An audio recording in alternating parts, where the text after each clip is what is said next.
क्यों मस्तक पर भस्म लगाते हैं?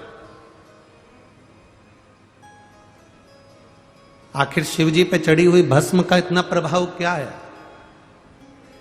शंकर भगवान पर चढ़े हुए भस्म का, त्रिपुंड का इतना प्रभाव क्यों है? लिंगायत शिव संप्रदाय के अंतर्गत मस्तक पर त्रिपुंड खींचा जाता। यहां अगर कोई लिंगायत शिव संप्रदाय के बैठे होंगे तो उनके स्मरण में होगा। लिंगायत शिव संप्रदाय के अंतर्गत मस्तक पर त्रिपुंड लगाया जाता है। उस त्रिपुंड का भाव क्या है? क्यों, किस लिए? एक कथा बड़ी सुंदर है, आप लोगों ने स्मरण में लिया होगा। दुर्वासा बाबा का जब प्रागट्य हुआ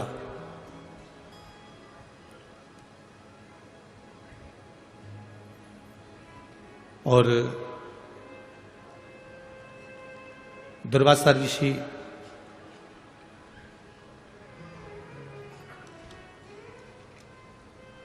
कुछ अवस्था धारण करे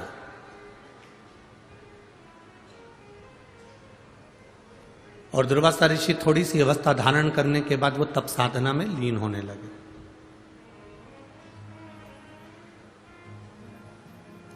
जब दुर्वासा ऋषि जब तप साधना में लीन होने लगे, कुछ अवस्था उन्होंने धारण कर ली और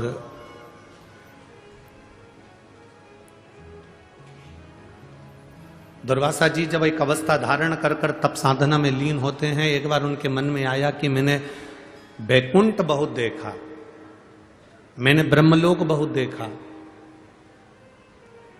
मैंने इंद्रलोक बहुत देखा, मृत्युलोक का भी मैं बहुत भ्रमण करा हूं। दुर्वासा जी के मन में एक भाव जागृत हो गया कि मैंने सारे लोक देखे हैं, केवल एक लोक देखना रह गया है, वो है नरक लोक।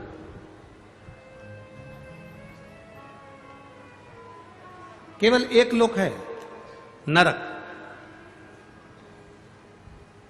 और उस नरक को मैंने नहीं देखा।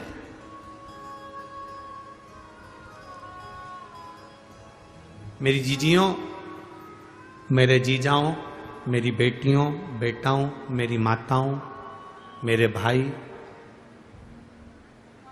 संत साधु गुरुजन सब इस कथा में बैठे हैं और माननीय श्री उन्मेष जी पाटिल जी सांसद महोदय इस कथा को करवा रहे हैं। बड़े ध्यान से सुनना इस कथा कि एक मस्तक पर त्रिपुंड लगा हुआ, भस्म लगा हुआ, शंकर जी के चढ़े हुए जल का मात्र मस्तक पर त्रिपुंड धारण कर लेना, शंकर जी पे चढ़े हुए जल को मात्र अपने शरीर पर छींट लेना, शंकर जी पे चढ़े हुए जरा से निर्माल्य को अपने शरीर से छुआ लेना, शंकर जी पे चढ़े हुए भस्म को अपने सिर पर, मस्तिष्क पर धारण कर लेना, और उस निर्माल्य की क्या पूंजी है, उस निर्माल्य का फल है।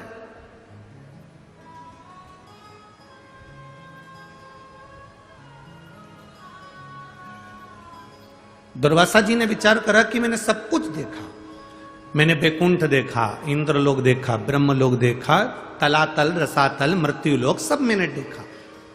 पर दुर्वासा जी मन में सोचे कि मैंने केवल नहीं देखा तो केवल एक नरक नहीं देखा, मैंने नरक नहीं देखा, एक बार मुझे नरक देखना।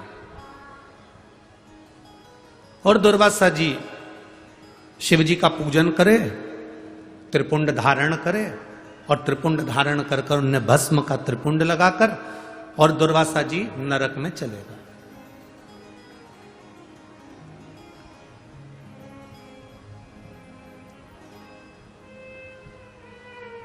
जैसे दुर्वासा जी नरक में पहुंचे, यमराज हाथ जोड़कर दुर्वासा जी का साधुवाद कर रहे हैं। प्रभु आप आए हैं, वेलकम टू नरक, आपका स्वागत है नरक के अंदर, नरक में आपका स्वागत है, आओ पधारो, नरक में आइए। आप स्वर्ग में जाएंगे तो भी स्वर्ग में आपका स्वागत होगा, आप इंद्रलोक जाएंगे तो इंद्रलोक में स्वागत होगा। आप जहां जाते हैं, पृथ्वी पर आपका जन्म होता है, आप पैदा होते हो तो आपके घर के लोग नगाड़े बजाते हैं, फटाके फोड़ते हैं, आतिशबाजी छोड़ते हैं, लड्डू बढ़वाते हैं। तुम जहां जाओगे ना वहां तुम्हारा स्वागत होगा, ये निश्चित है। तुम जहां जाओगे वहां तुम्हारा स्वागत है। मरोगे तो भी तुम्हारा स्वागत है। शमशान जाने से पहले ढोल नगाड़े बैंड बाजे तुम्हें सजा धजा के राम नाम, अरे बोलो बोलो जम के बोलो जरा, राम नाम सत्य है, बोलते बोलते स्वागत करते करते तुमको लेकर जाएंगे। हर जगह तुम्हारा स्वागत, जन्म में भी मृत्यु में भी, प्रत्येक जगह। स्वर्ग गए तो वहां स्वागत है, इंद्रलोक गए तो वहां स्वागत है। जहां तुम जा रहे हो वहां तुम्हारा। अब जैसे ही दुर्वासा बाबा नरक में गए तो नरक में जाते से दुर्वासा जी का स्वागत हुआ, वेलकम नरक, आओ ये नरक में आपका दरवाजा खुला है, आइए।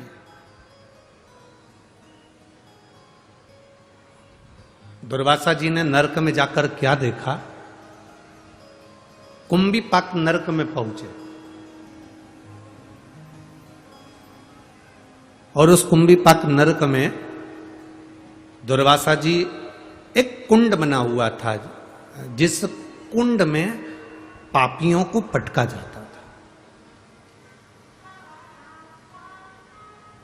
उस कुंड में पापियों को गिराया जाता था,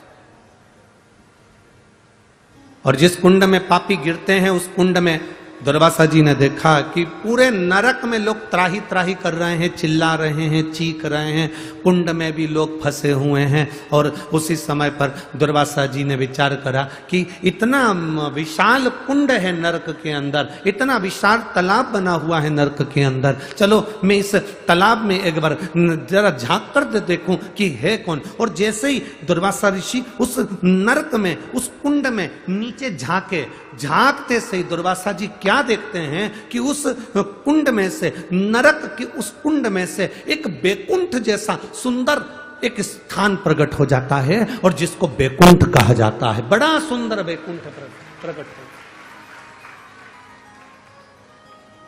अब नरक और नरक के अंदर कुंड, और कुंड में क्या प्रकट हो गया? जम के बोलो जरा, अच्छा आवाज आना चाहिए हमारी तक कि क्या प्रकट हुआ? बैकुंठ प्रकट हो। कितना आश्चर्य है, कितना बड़ा आश्चर्य, जरा विचार करिए। नरक, नरक में भी सबसे कठोर नरक कुंभीपाक नरक, और कुंभीपाक नरक में जो कुंड बना है उस कुंड में क्या प्रकट हो गया? बैकुंठ। उसमें बैकुंठ प्रकट हो। दुर्वासा जी के मन में खलबली मच गई, नरक के अंदर बैकुंठ कैसे आ सकता है? ये नरक के अंदर ये बैकुंठ कैसे प्रकट हो सकता है? खलबली मच गई। जैसे ही खलबली मची, सामने थोड़ी दूर पर यमराज आए। यमराज ने आकर हाथ जोड़े दुर्वासा जी के, प्रभु क्या बात है, आज आपका चेहरा बड़ा उदास दिख रहा है, क्या हुआ क्या है? दुर्वासा जी बोलते हैं, मेरे को समझ में नहीं आ रहा है कि मैं नरक घूमने के लिए आया था, नरक में भी कुंभीपाक नरक घूमने आया था। कुंभीपाक नरक में कुंड है, उस कुंड में मैंने दर्शन करा, उस कुंड में मैंने जैसे ही झांका, झांकते से ही मैंने जीवों को चिल्लाते हुए सुना था, उसमें जैसे ही झांका, झांकते से उसमें बैकुंठ प्रकट हो गया। समझ में नहीं आता ये बैकुंठ कहां से आया। यमराज हाथ जोड़कर बोले, प्रभु दुर्वासा जी कुछ नहीं, बैकुंठ कहां से प्रकट हुआ है मैं आपको बताता हूं। आप शंकर जी की पूजन कर कर अपने सिर पर भस्म धारण कर कर आए थे। जब आप कुंड में झांक रहे थे, आपके मस्तक की भस्म उसमें गिर गई थी और उससे बैकुंठ प्रकट हो गया। केवल मस्तक की भस्म, जब आप झांक रहे थे, झांकते समय मस्तक की भस्म उसमें गिर गई थी, और वो भस्म गिरने से बैकुंठ प्रकट हो गया। कहां प्रकट हुआ? जम के बोलो जरा। नरक में, नरक में भी कुंभीपाक नरक में, और कुंभीपाक नरक में भी ऐसे कुंड में जिसमें जीवों को तड़पाया जाता था, पटका जाता था, उस कुंड में बैकुंठ प्रकट हो जाता है। शिव महापुराण की कथा कहती है, जब शंकर जी के चढ़ी हुई भस्म सिर पर लगाकर हम जाते हैं और वो भस्म जहां पर भी जाकर थोड़ी सी भी गिरती है तो हम जैसे पापियों का उद्धार करने के लिए बैकुंठ को प्रकट कर देती है, बैकुंठ को प्रकट